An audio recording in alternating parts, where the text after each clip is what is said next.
48 hours out from one of the bigger nights in UK MMA history. What are your thoughts so close to the event now?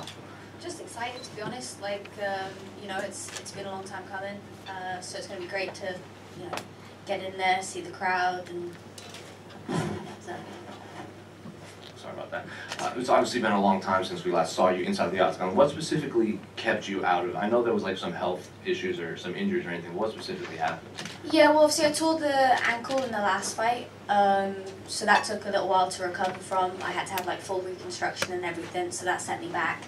And then booked the fight with Whitmire, but had some, like say, some health complications, kind of bit of a mystery, but that took a few months to clear up, and then, you know, by that time, like nearly a year had passed or whatever, and pushed to get on the London card, so. And obviously your opponent, at least Reed, were you happy with the matchup? Were you excited? Did you know anything about her? And if you didn't, did you go and watch tape? And what did you make of her skill set? Yeah, obviously, like, when I watch tape, when I'm offered the opponent, I'm excited about any matchup. You know, I just like to get in there, get in there and fight. So whoever they offered, really. But yeah, when I watch some tape, you know, she's solid, like as to be expected at this level. You know, like I think she's stereotypical like striker versus grappler kind of setup. But you know, she's no slouch on the ground, and I've obviously, you know, got some accolades and been working hard on my striking. So I think it's going to be a pretty well-rounded fight, and hopefully it's nice and entertaining for the crowd.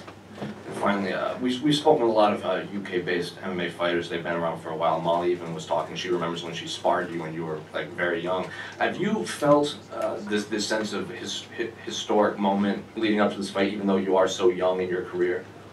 Yeah, like I say, like I'm sharing the card with like the the who's who of UK MMA, like people that I've known since I was like a kid. You know, like I say, I went and sparred with Molly. Would have been like 15. Yeah, that's what she was saying. Yeah, before I even made my amateur MMA, you know, debut. So it's really cool for things to come full circle. Like I say, I'm sharing the card with everyone like that I've known growing up, everyone that I've watched growing up, people that I've like, you know, I've shared cards with before, or I've trained with. So it's going to be really cool. Like I think it's the first experience for me of like actually having that, like you say.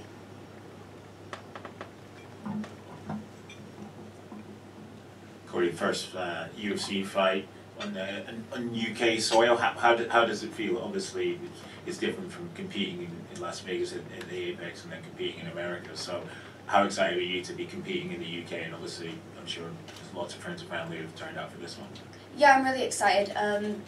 Like I said, this is kind of like my first UFC experience. You know, I haven't fought in front of a crowd for like 3 years, and it's a great opportunity. Like all my friends, all my family are coming out. So yeah, I'm really excited. It's going to be a huge event, and like I say, the support from the English and the Welsh and everyone, like it's going to be crazy. Cory, just at the back here. Can you talk a little bit about your preparations going into this fight? Obviously, you train over at Team Alpha Male, and I saw you also pictured with Macy Barber as well. Can you talk a little bit about camp? Yeah, so I've been based at Team Alpha Male since I fought on Contenders. Been living there for the last couple of years. You know, Macy, like say, Macy plays a huge part in my camp. You've been working with Joey Rodriguez, Uriah Faber, Danny Castillo, like all the top coaches as well. So, you know, it's just been great. Like I train full time, you know, year round. So I've been prepared. You know, even with the injuries, I was working around them and getting my stuff in. So make sure that I'm making the improvements needed.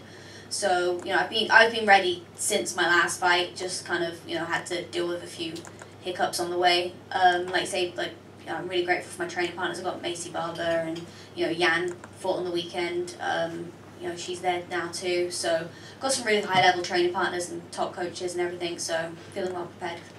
And how are you feeling preparing to go into the atmosphere at the O2 Arena? Obviously first time back with the crowd, UFC returns to London, there's going to be a massive atmosphere. How are you preparing to take that all in?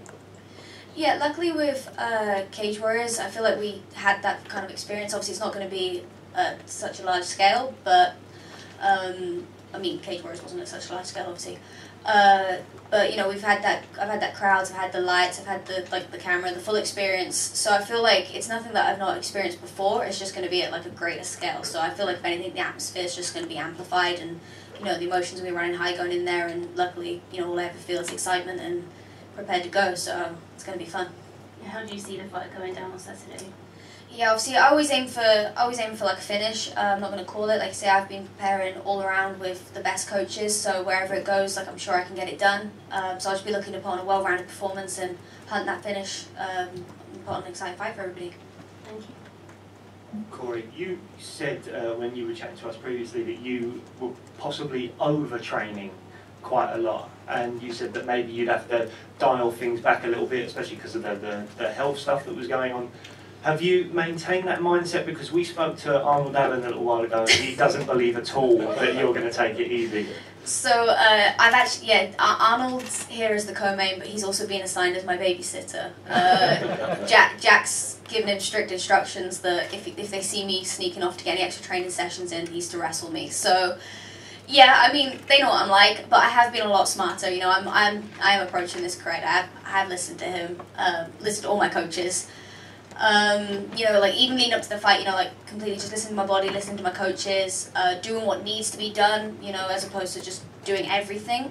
And I think it'll make a huge difference in this fight. Like I feel a lot more like fine-tuned and like focused as opposed to just trying to do like say everything, you know, quality over quantity. But yeah, definitely being held accountable on that too. Thanks very much. Best of luck. Thank you. Cory? Yep. Hey, you're right. So up until very recently, you were the youngest UFC fighter on the roster, and I believe that record was taken by someone else who's fighting on this card, Mohammed Mukayev. You're still currently the youngest female fighter on the roster, but one record that can't ever be taken away from you is that you were the first female Welsh fighter in the UFC. Just put into words, how much does that mean to you? Yeah, that's huge. Like say, like that's a title that no one's ever going to take away from me. And you know, something that's like, you know, means a lot to me and my family. Like, you know, they've invested in me from the jump. So it's cool for me to be able to go out there and like, you know, reach this level and be kind of what was I saying?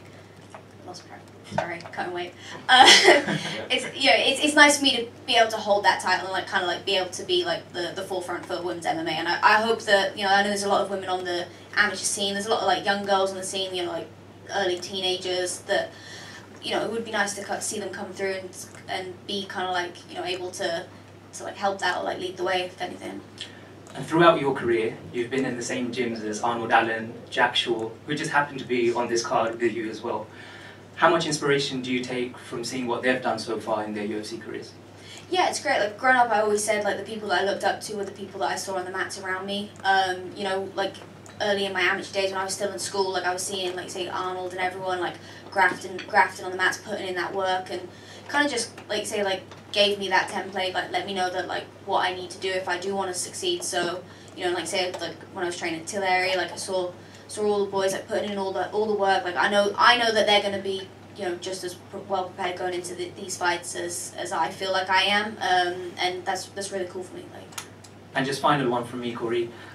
Fighting aside, I speak to a lot of fighters and they tell me that at school it wasn't really for them. However, you really loved school, so I just wanted to know, what was your favourite subject in school? And you said that you'd probably be studying at university. So two things, what was your favourite subject in school? And if you were studying at university right now, what would you be studying?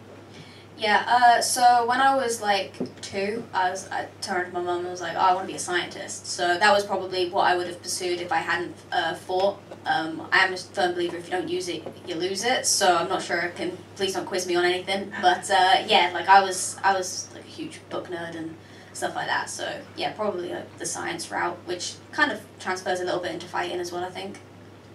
Good luck on Saturday. Thank you. Cory, here at the back, right here. You know, you mentioned having Macy Barber as a training partner. You mentioned, you know, Mukayev being on the same card. Both of those are fighters who have kind of set a deadline for themselves to become champion. Mukayev talked about that today. Do you have any sort of deadline like that in terms of where you want to be at a certain age? No, one thing I've kind of learned is like with this sport, there's too much unpredictability and like too much like too many like, you know, variables going into it. Like I've had a lot of injuries, I've had a lot of long layoffs too. Really, if you like look at it, like I think this is like the second time I've had like nearly an 18-month layoff in my career, which, you know, given that I'm so young, that's quite a lot. So one thing I've kind of realized is like I can't set necessarily like time dates like that, because all I'm going to do is, you know, disappoint myself. For me, it's like a case of I know that will come. When it comes, I don't mind. I know that I'm working hard and I'm going to do my best to get there as soon as possible, but I'm not putting stress on, you know, like how fast I get there or anything. I'm going to trust the process and take things one fight at a time. How nice is it to not be the youngest fighter on the card for a change? I never really valued the age thing too much. Like, say I was 15 fighting 30-year-old women. Like, I never really, if anything, I spent my whole, like, growing up trying to, like, fight that whole, like, you know, kid versus woman kind of thing. Like, for me, it's the age never really played a part because I have so much experience despite my age. So yeah, it's not like necessarily like a nice thing to not be the youngest. Obviously, it was, you know, it's, for me, it's something that never really played into my mind because I go into every fight feeling well experienced and prepared. Well, it doesn't play a role for you, maybe. Do you think opponents look at you a certain way because of your age and maybe even overlook you? I for sure think there's probably like an element of, you know, underestimating me. Like, say I'm young, I'm not necessarily the most like biggest, scariest person looking, but like, for me, that only plays in my favour. You know, they're going in there with false confidence or whatever, and I can just prove that wrong, so it doesn't make a difference to me. Thank you. Thanks. Cory, I know this is your first fight in the UK and the UFC, but how are you to eventually bring the UFC to Wales along with Jack Shore? Yeah, like I say, the Welsh MMA scene is buzzing right now. I don't see any reason why we shouldn't be able to bring it to Wales eventually. Like, I think they definitely sell out, you know, the way the Welsh crowd gets behind the fighters and everything. And I don't see them having any trouble filling a card like that, so it would be great to see that in the future for sure. Other than your friends and family, are you expecting a big contingent showing up this weekend? Yeah, like I say, like all my friends and family are showing up, and then obviously you got all the other people on the card, so I'm sure that crowd is going to be absolutely wild and fully behind all of the fighters from the UK. Cheers, thank you. One from me, Cory. Amongst all the training and everything, have you still managed to find time to do some painting? And if so, are you working on anything at the moment? I haven't actually, as of late. I've kind of just been focusing on this fight, probably like for the last like 6 to 8 weeks. Just kind of like put down the pencil, picked up the gloves. Like I say, I train full time year round. But you know, once we're in camp, I get a little bit more like focused. Like all I want to do is eat, sleep, and train. Especially, you know, once you cut weight and everything, you start like needing that extra time. So I haven't really been doing too much. Just kind of focusing a bit more on this fight and really tailoring it in.